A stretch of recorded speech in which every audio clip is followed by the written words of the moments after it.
everybody. Welcome to the Beyond Sunday podcast, social distancing edition. My name is Clayton. I'm the lead pastor here at Trinity New Life Church. I'm joined. It's been a couple weeks because I think every word that we talk about getting together with other people is Zoom. So yeah. But I'm joined together. I'm joined with my co-host Chael Branda, executive director, Trinity New Life. Talking's hard, huh? It is really hard. You're getting less and less practice at it with other people. But it's been a little while since we were able to come back together and do this edition of the Beyond Sunday podcast. Things have exploded and changed quite a bit around us. And so that's why it's taken us a little bit of time to make sure that we are able to get together. And we are then trying to figure out, well, the desk that we sit at, certainly not 6 feet apart. Yep. So these are 6 feet cables, each of these. And so they're halfway out. We measured it and we didn't, but it's a very reasonable distance. We're going to get into that in a little bit because I want to talk about more responsibility with churches. But if people want to ask questions about podcasts, well, not like podcasting, but like about like this podcast or things we talk about, anything we what talk should about, they do? If you have any thoughts or opinions on our thoughts and opinions, not that that's trademarked at all, you can email us podcast@trinitynewlife.com. I think you're going to tell us to email us at the Popcast. And you can always follow us on all of the socials. This day and age, we are completely jumping in full force on all the places. I mean, the only thing that we haven't done. We're not doing it. But the only thing Instagram Live. I know, the only thing that I have noticed, I'm like, people are going to start resurrecting MySpace these days. It's like, what else can I do? I need something else to fill my time. Where else is still out there? And I'm like, I'm waiting for it. You don't need that. I'm waiting for it. You don't need it at all. So you can follow us on Instagram at Trinity New Life. Also, if you are not watching this on YouTube and you're listening to the podcast, while that is a very, very great place to hear us. I feel like the audio podcast is now secondary. Seeing us is key. YouTube.com/Trinity New Life. What do you think of our new studio? Which is my... Yeah, you don't even know where we're recording from if you're listening to this. So you need to go see the videos, see where we're at, and be able to follow us. We installed these really complimentary fluorescent lights. They're above the incredibly ceiling. Awful, but yeah. they work. I wasn't moving a whole bunch of lights into here from the studio, and this is not that we didn't consider it. Not that we didn't consider it. Yeah, so you can email us at podcast. You can do that stuff. You will not find us on Instagram Live. Hashtag knock on for Micah, knock on MDF. There's just too many. There's just too many people going lives all the time. I made one quarantine promise to myself. I will not get a TikTok in this time. I made my wife download it. No, I won't do it. I refuse. Because there's nobody who needs to be doing TikTok dances more than Kelly. So this is exactly like, this is her exercise routine. This is everything. So Kelly, if you listen to this, everybody's going to be asking her, hey Kelly, what's your TikTok? Well, I asked her, I've seen it's downloaded, but I haven't seen I said, what's your username? She goes, I just downloaded it. So I don't know that she's opened it. I just know that she's downloaded it. So that's waiting for us on the other side. On the other side. But hey, so you mentioned that we're on YouTube, and obviously a lot of you know that because you're watching us right now. But just as a reminder, there's a lot of stuff that's been on YouTube. So let's recap. Since the last time that we came on here, there have been, I believe, 2 episodes of a new playlist series called Life on Pause. Now they have both. Now this is not about dogs and cats. It's not spelled P-A-W-S. Nope. P-A-U-S-E. Yep. This is just some random thoughts. And when I say random, they haven't been too random. The first 2, they've been both from the Psalms and both from Kelly. But part of the transition we're trying to make is to cultivate this is like I said, like I might be doing something called like half-baked sermons, or it's like, here's like a 1-point idea. This might be where we place some of those things, and it might be a variety of other people who are involved in that. We've had 2 of those episodes go up. We've had 2 live stream prayer events go up. Yeah. We've had a Meet the Leader podcast with John Mackespack. Which, guys, yeah. If you don't sleep on that one. You have all the time in the world. Go listen to that episode. Watch that episode. Yeah. If you're a Parks and Rec or The Office fan, and so like you're a fan of like those shows that a lot of the comedy is in the uncomfortableness and the awkwardness. Yes. Then you're going to love the episode with John Mackespack. If you're an Arrested Development fan, I would encourage you to try to find the Easter egg from Arrested Development that Sam Bills has in there. She didn't know that she had an Easter egg. She didn't even know it. She just did it. Did you watch Arrested Development? I did. Do you know what I'm talking about? Yes, I do. How do you do? Because you picked it up yourself, or? No, because you said something to Colin. Yeah. Yeah, and Colin. Yeah, that's the way we find things out around this office. So it was a really enjoyable episode. I was particularly proud of the screen cap that I did for John. It's just, we have had, that's 5 episodes of something that we've put on YouTube in the last 2 weeks since we've done our last Beyond Sunday episode. So I'm excited about it. A lot of things. We actually talked about adding some more to the Beyond Sunday playlist as well, kind of taking that idea of what do we have content-wise for people who are quarantining, staying at home, safer at home, all of the terms that we've been hearing that we can help you guys grow where you're at. So is it timely for what's happening in our thing? That's going to be stuff you're going to find over on Life on Pause primarily. Right. And if it's something that's going to help you in your faith, no matter what the season you find yourself in or what's happening, you're probably going to find it on the Beyond Sunday playlists. Right, except for the first 7 minutes of this podcast. Well, yes. Well, there is we are taking Sunday a little bit further, deeper into your everyday life. Right. And right now, this is the season that we find ourselves in. Okay, so let's get into this a little bit. So yesterday was our second week of online services. Mm-hmm. And part of that, even with the YouTube, is that we're kind of figuring out our new weekly rhythm. So Mondays, the ideal is the Beyond Sunday podcast. Tuesdays might be a Life on Pause, a half-baked sermon. Mm-hmm. Wednesdays, our primary YouTube is New Life Students does a live stream service. Yep. Thursdays, every Thursday night at least for a couple more weeks, we're going to be doing weekly prayer calls. That's going to be rotating around. Who's next? Is it you? Yeah. You and Michael. Yep. Are going to be hosting this Thursday night. Nope. Because Michael's singing this Thursday night. So it's going to be me. You and Hannah? Maybe Hannah. I don't know. Mike and Michael will both be here on Thursday Hannah night. can sing on Michael's Instagram, then he can... Do you ever notice... Never mind. Nope, not doing it. And then Fridays... Fridays is going to be like another bonus episode. Meet the Leader or... Meet the Leader, bonus episodes, like the same thing we might do on Tuesdays. Saturdays is New Life Kids. Their lessons go live on our YouTube channel. And if they don't remember to go live on YouTube channel, they will be live on TrinityNewLife.com's kids page, which is accessible from our front page. Yep. And then Sundays, our services are live streaming both on the Church Online platform and at YouTube. So that's our whole week. So if you're not subscribed, you want to subscribe and you want to hit the bell so that you can make sure you're getting notifications for that, just as a reminder. So that's kind of what it is. And then, because we're having to adjust to this schedule, it was announced yesterday that social distancing has been extended at least until April 30th, which honestly, not a surprise. No. Much easier to cough when you're not sitting at a table. So we're going to be online until at least the end of April. And I do think that at least is the most appropriate way to be able to say that. So we are trying to make sure that we are figuring out ways to be able to keep people engaged. Zoom discipleship groups, Facebook Messenger discipleship groups, maybe even some Google Hangouts are taking place over and over again. Just as a quick note, if you are not in a discipleship group, but you'd like to see if you can jump in one now, this is a really good time to be able to do that. No, I'm not taking this spam call.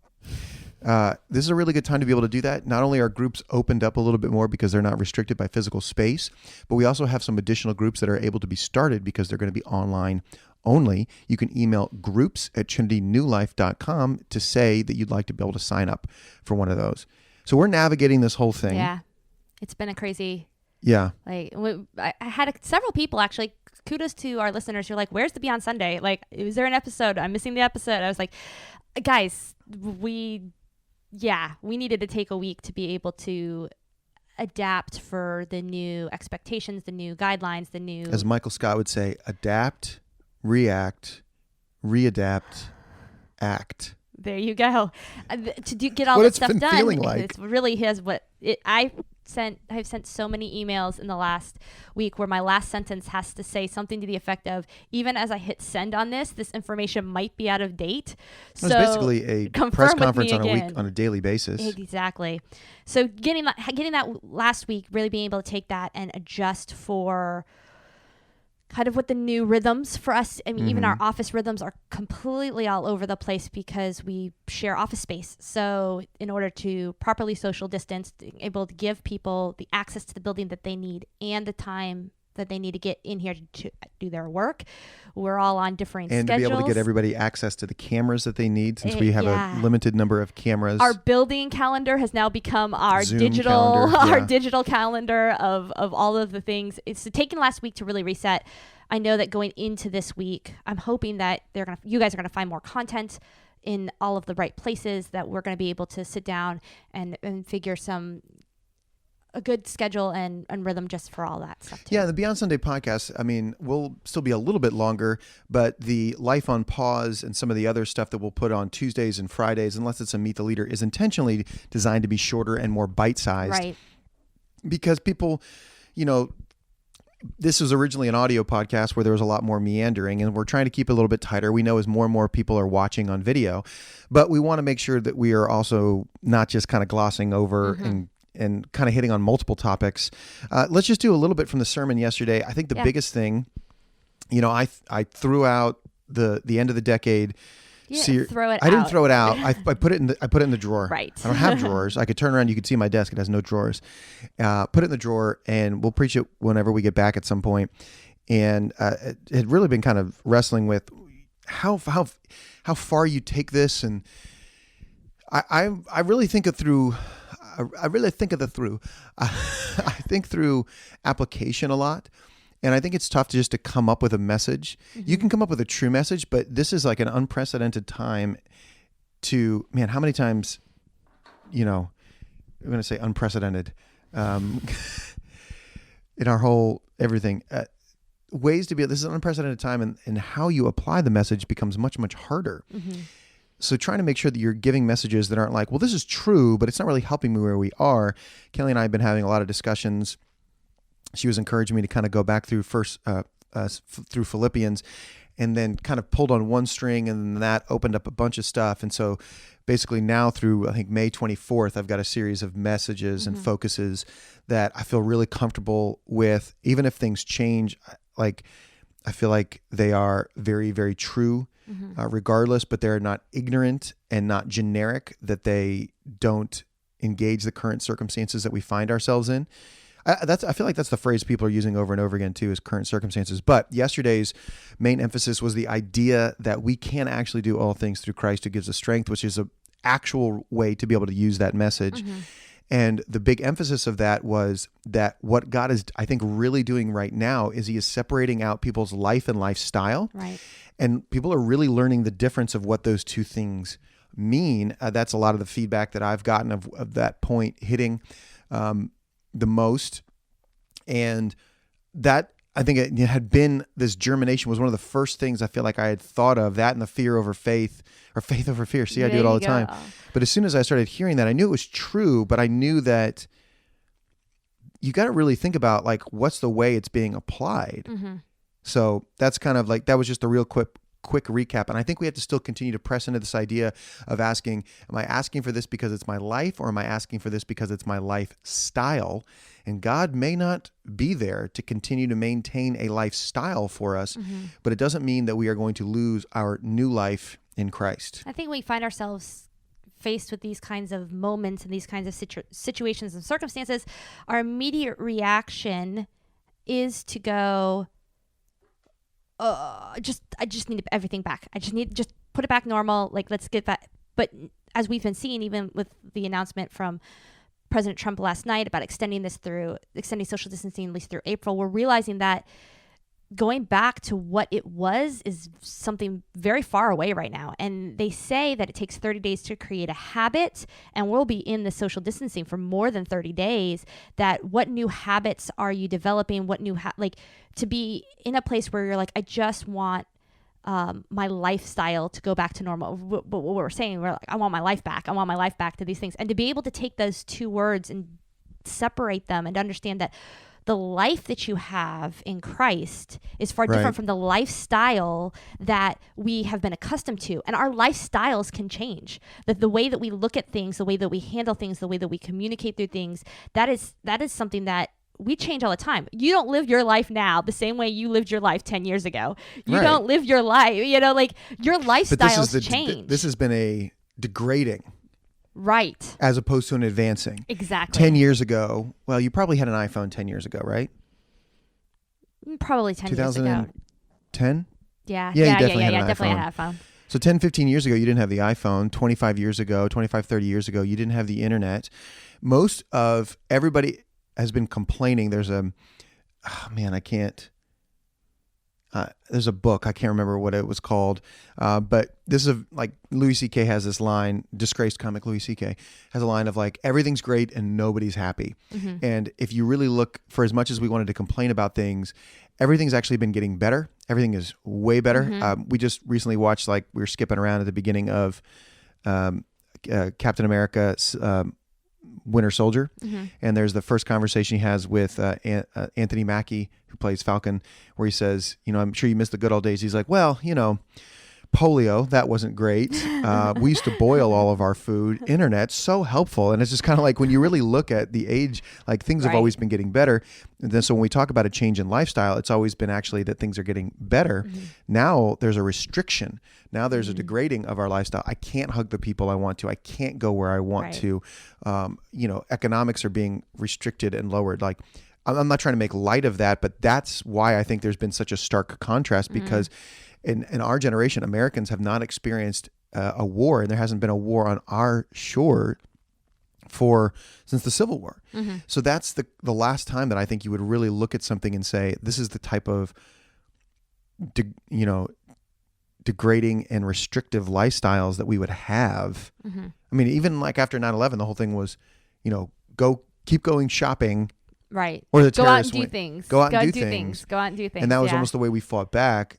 And now this is the opposite right. of that. Things are being canceled. Things are being. I was listening to something very recently. Really? Shock. I'm trying to remember what exactly it was that they were talking about, how this conference that they were planning on going to in January of 2021 had been canceled. Oh gosh. And the reason that it was canceled, obviously the dominoes that play an effect. It was something that it was the national conference, and all the regional conferences that should be happening between now and then are being canceled. Oh. So then now the national anyways, it was, and just watching the way that the dominoes of this fall is that idea of how many times have we ever been told no? And that is right. not something that we as a society are used to hearing.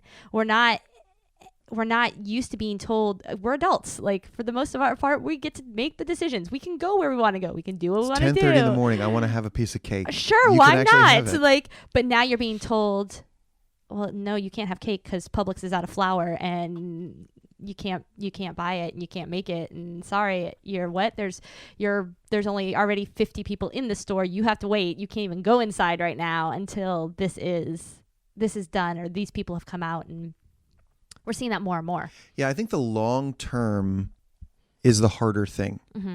where it was like, okay, here's a crisis. We're going to get through this crisis, but we're not through the crisis. Mm-hmm.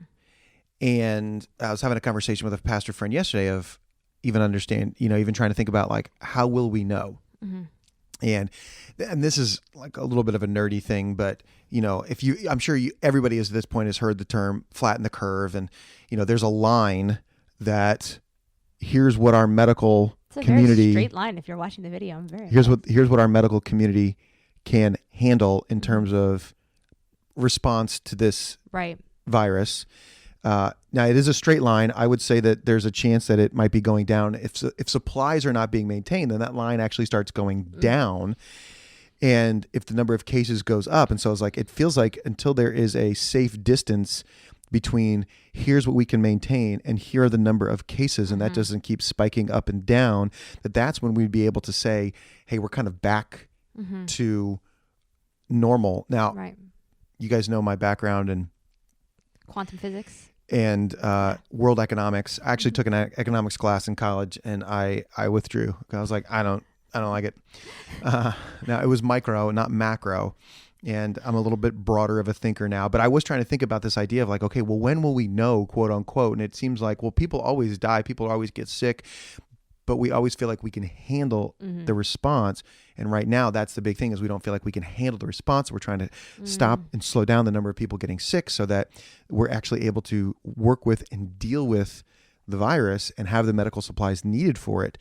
So there's, by the way, we're in a crisis. I just feel like I'm crisis-splaining. Crisis explained to everyone.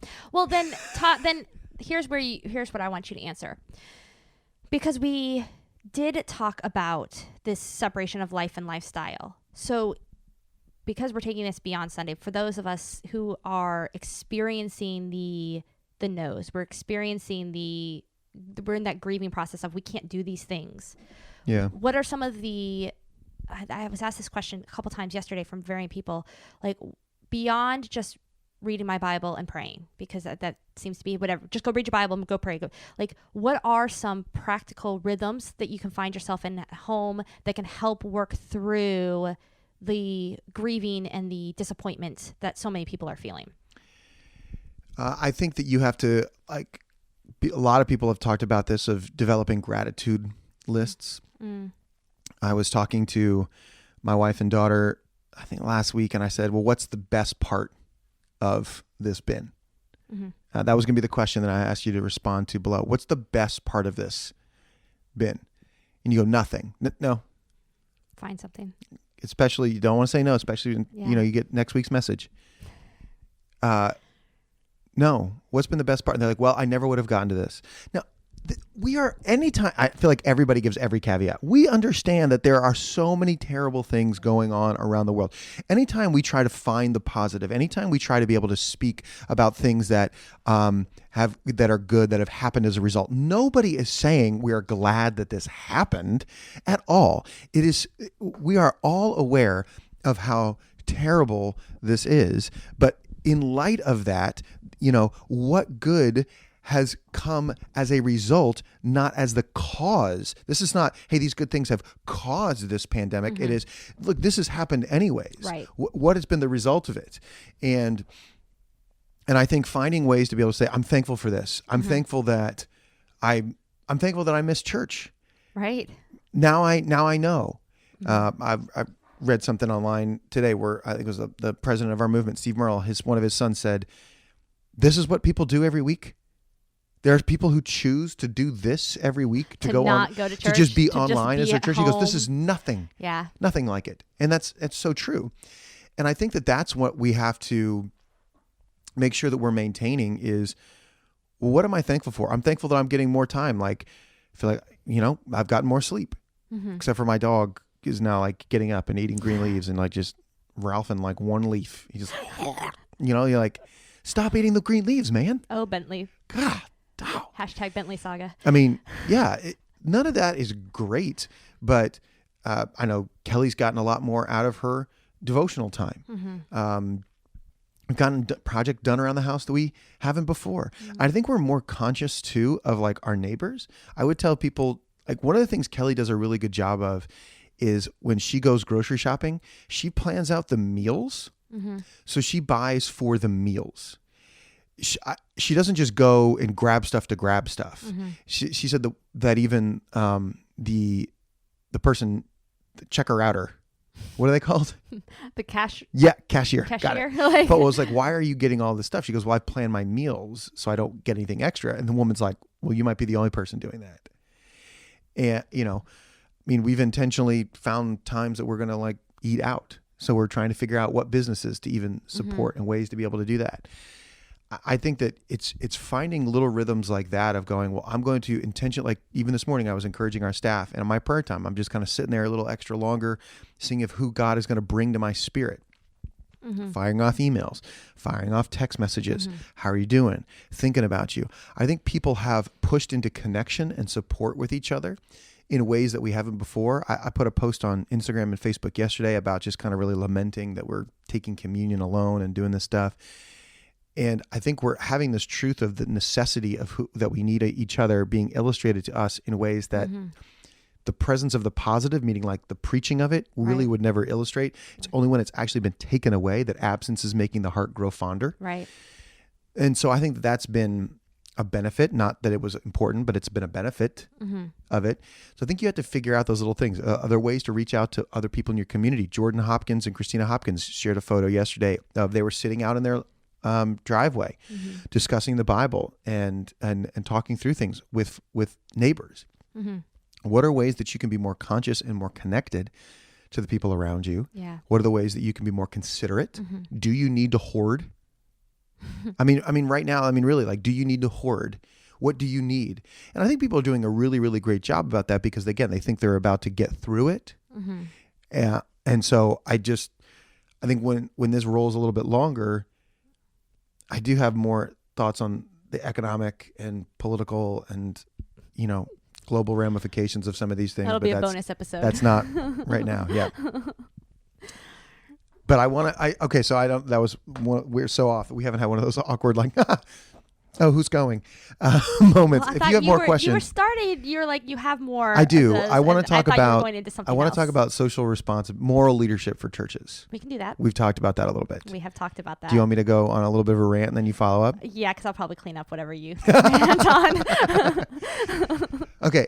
So I think that this is an incredibly important time for churches and Christians to love your neighbor. Yep. Love your neighbor. Love your neighbor as yourself. I don't want to see celebrities hashtagging that to your posts. And then Christians are going, we're going to do whatever we want because we're not bound by the federal government. Sorry, that was derogatory in a country accent. But no. Yeah. We are being asked to not meet, not in terms of, we are not being persecuted. If churches were being asked not to meet because the belief system is unhealthy, then we have to look into conscious rebellion. Right. That's not why we're not being asked to meet. The government is also not being asked to meet. They're asking themselves. The NBA, Major League Baseball, hockey, football, college basketball, the most popular sports event, the most televised sports event in the world was canceled.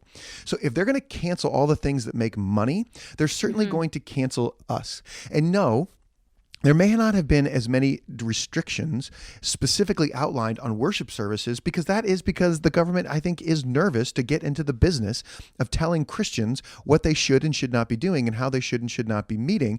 But we have a moral responsibility to be leaders in this particular place. Right. That was one of the most freeing things for us. When they took the social distancing or the gatherings from 250, which when it was 250, we said, we'll never have more than 250. We did everything we possibly could. This was on March 15th. Yeah. March 15th to meet, do every precaution. And I was like, if they keep it at 250, I feel this tension and I'm not sure what to do. And then right after church that day, they're like, no more than 50. And it was like, boom, done, we're out. And then the next day, like it was like 24 hours later, it was down 50 to 10. And it was like, all right, good. Then we don't have to do this. We've had internal discussions because from everything that we have found that we are deemed, worship services are deemed essential services. We're allowed to still come here. We're allowed to still record. And so there has been discussion. Does that mean that if somebody's an employee that we have essential employees here and we can have as many people as possible? Does that mean I start giving everybody $1? Like, I think there is a moral responsibility that we have. And there's no more social gatherings than 10. And so much to this chagrin, because it would be way easier to do it a different way, we have said no more than 10 people in the building. So in the idea of social distancing, we have obviously taken the idea that 10 people can't be in the office. And we've taken that very personally in the idea of, I normally am in here 5 days a week, 9 to 5 for the most part. Like that's because I work best here at the office. My house is not like not happening. But because of the way our office runs, because of the cameras, because of all the things, Wednesday, you were here recording for announcements and tithe, and I was at home cyber directing, really. I was giving notes from the computer, not here. It was killing me to not be here to do the things. But we knew that Wednesday is Students' Day. They're preparing for their stuff. So Colin has people coming in and out throughout the day to bring things for him, which to make are sure in the their same room team, that you and Sharon which is the work office at. that I share with him, and I can't be here. And if we could do whatever we want, then we would all be here. But we can't do whatever we want and have and maintain a moral obligation to everybody around us to make sure people are healthy, that they're staying safe, that they are staying. We had this conversation last night. Both Mike and Michael have asthma. So for them, their chest being tight and having problems breathing is a natural thing. So we were having this discussion of like, what is your baseline? Like, and do you know when your baseline tightness changes and how important that is right now for them to understand? Because when you have an illness and a sickness out there that attacks the respiratory system, you have to be able to say when something is tighter and not tighter. And suddenly this whole thing becomes very real and very personal. And as a church leader, we have to take the moral responsibility to step out and say, you know what, for the safety and well-being of the people that we're leading, the people that we're guiding, the people that we're pastoring, we have to be able to say, we want to do what's ever in best interest of not only the attendees, but also our medical staff, our first responders, all of the people out there who are fighting this from a front line. Yeah. So, sorry, I was going to do cleanup there, and I just... Yeah, that was the rant. Well, because this has been the frustrating thing for me is that for somehow churches are like taking all of these rules and regulations and then just throwing it out when it comes to anything having to do with their services. Like, hey, we're just going to have a bunch of people on like couches together. Like, why? Right. We're supposed to be staying 6 feet apart. I mean, like, if you go back and look at our worship service from yesterday, especially if you look at it from 2 weeks ago, you'll see 3 levels of people. Our stage is 20 feet deep, so you can have 3 6-foot levels. Well, if you go at the angles, you don't need to have them as full 6 feet deep. But that's one of the things we've done is why we've created the 3 levels on the stage is so that we can put it at angles and make sure that people are 6 feet apart from each other. Now, are we at 5 feet, 8 inches or 6 feet? Like people move like, if I keep moving the edge of this chair, I get closer and closer. Right. I do that because I can't stand and there's no table to switch at. It's not like we're trying to be so legalistic to it, but we are trying to be like, can we be respectful and can we be wise? Because this is, I take this very seriously. Right. Like, I don't think that this is like, this is not a conspiracy. This is not some humdrum like thing that everybody's getting freaked out about. Honestly, that's where I am. Like, this is infecting a lot of people, and there are measures that we can take that are not destructive to our way of life. They are certainly not destructive to our new life. They are not destructive to the way that we are able to create worship and to be able to create content and get it out to people. But, to be able to say like, well, this is how we're doing it. Like, great, good for you. But I think that we have a responsibility to be able to say, if you're going to live in that kind of way, then when you create worship services, when you create circumstances, you need to be thinking through those things and not just asking, what can I get away with? You need to be providing moral leadership in this opportunity. And I'm sure if you wanted to rewind everything that we have done over the last 3 weeks, you'd be able to find something that we have done. But you could always point to that. Right. Like, we've kind of joke about this, not really in a way that, people ask about, money this or money that. And we try to tell them, like, we do everything we can to be as thoughtful and purposeful as possible when it comes to the way that we spend money and think about finances, because we don't just think it's our money, we think it's God's money. Right. And there's a story from the Old Testament of Eli, who was he was the prophet at the time, not a judge, right? Priest. Wasn't he a priest? Priest, judge? Yes, he's All a right. priest and a prophet. But yes, go tag. Coming Friday, Old Testament with Chael and Clayton. I'm in Jeremiah right now. Don't even tempt me with that. Boy. We would have so much. Anyways, go on. And I think, his 2 sons, Eli's 2 sons, are actually killed by God because they were being loose with the offering. And that is an overwhelming mindset for us of like, we do not want to be casual and cavalier with the finances that we have. But that doesn't mean that every financial decision we have ever made has been perfect, or we wouldn't go back and go, well, let's not do that now, or let's maybe not do it in that way. But there's a difference between not being perfect and not saying we want to try to be guided by that as much as we possibly can. And it's the same thing with this. We are not asking, what can we get away with? We want to know what's a way for us to demonstrate moral leadership. I mean, Yeah, anything farther than that, we're going to start getting into partisan politics, and that's probably not going to help our viewership. But it is not always what can we do. This is the Jurassic Park argument. It is not always what we can do. There is a matter of what we should do, and thinking about that. Because think about if we were having services now. Think about if we opened up if we did this or we did that, and think about what that would mean. And people were like, well, can I come? Or how come I can't come? And the kind of social distancing, not social distancing, but the kind of relational distancing we would be creating with people if we did that. And I don't want to put that pressure on people. I don't want people to feel, I wish I could come together, but everybody can't. So I'm going to not. Right. So I'm going to, even though I don't feel comfortable with it. That was a discussion with discipleship groups. What if my discipleship group is under 10? And we said, no, all of our groups are going digitally because I don't want somebody going, man, all the rest of the people in my group feel comfortable. I feel like I have to stay home. Yeah. Now I feel outside of my group. We're like, we're taking that off the table. It is not just about what we can do. It is about trying to demonstrate a level of moral leadership. And churches should not be exempt from that. I think so. There's my rant. I think that for the majority of people listening, for the majority of the people watching on YouTube, you're going, I'm not leading a church. This is great. But this is why this is important. Because so many times I've seen on social media and I've seen in our chats and I've seen things, people saying, thankful for the way that TNLC has led through this opportunity, through these moments, how they have been able to do these things. And you need to hear the heart of your leaders in this to understand why you, as whether you're a discipleship group leader or maybe you're an impact team leader or you're talking to and you're encouraging people. And when people ask you, why can't we? You need to understand the heart of the leadership, because we can only do so much.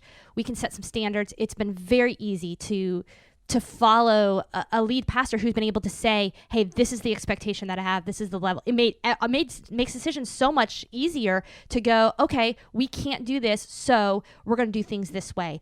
But it can't just stop with us. And in this digital age right now where everything is, you're going to hear this through Zoom, and we're going to have maybe 50 to 60 people probably watch this. But those 50 to 60 people now understand why. Now, you 50 or 60 of people, when you're talking to your friends, when you're talking, they go, well, I just want to come over. I just want to do this. What if it's just our family and this family? That's only 15. It's only these things. But now you have this understanding. You have two families together. It's the Hoogerwerse. And I mean, that's a true story. But you have this understanding of, oh, this is the moral obligation that we as Christians, as we love your neighbor, to love our neighbor, how we as Christians can really affect change in this moment. It's not a time for us to stand on a table, a platform, and declare our rights to do whatever we feel God is going to protect us from. And no, love your neighbor. That's what it comes back to. And that's that simple statement, that simple piece of scripture that is so important that God put it right there, number 2. Do that, take that out, do that, and you're going to watch the way in this moment that we have of how your faith is going to change people, is going to be different. So yeah, I'm not looking for anybody to go back through other churches' live stream and go, oh, I wonder if this is who you're talking about. I'm just telling you why we're doing what we're doing. Right. Maybe we could get away with 10 people on the stage, 10 people in the room recording it, while they're all employed. We just have chosen to not try to go that direction. Right. We don't. And I don't know the right or wrong. I don't know the perfect, and I don't know what we could have gotten away with, and maybe we're all immune to it anyways. But that's not the point. Right. This is a great opportunity to be able to love your neighbor. Yep. So I think that's enough ranting for now. Therapy for Chael and Clayton on the Beyond Sunday episode of. So. So if you have thoughts and opinions on our thoughts and opinions, make sure you are commenting this week about what's been good for you in this time. Right. Where have you seen good things coming and happening? And again, we know that doesn't mean that this was a good thing. We're talking about the good that's come from a bad thing. comment below. Make sure you have subscribed and hit the bell in YouTube so you get notified when our next episode of either Life on Pause or Beyond Sunday additional episodes or all of our live stream services happen. I'm thinking my cool wrap up music there. Like, anyway, have a great week, everyone, and we will see you again next Monday. All right, go back and check out those things. Watch, like, subscribe, and we will see you soon. Bye everyone.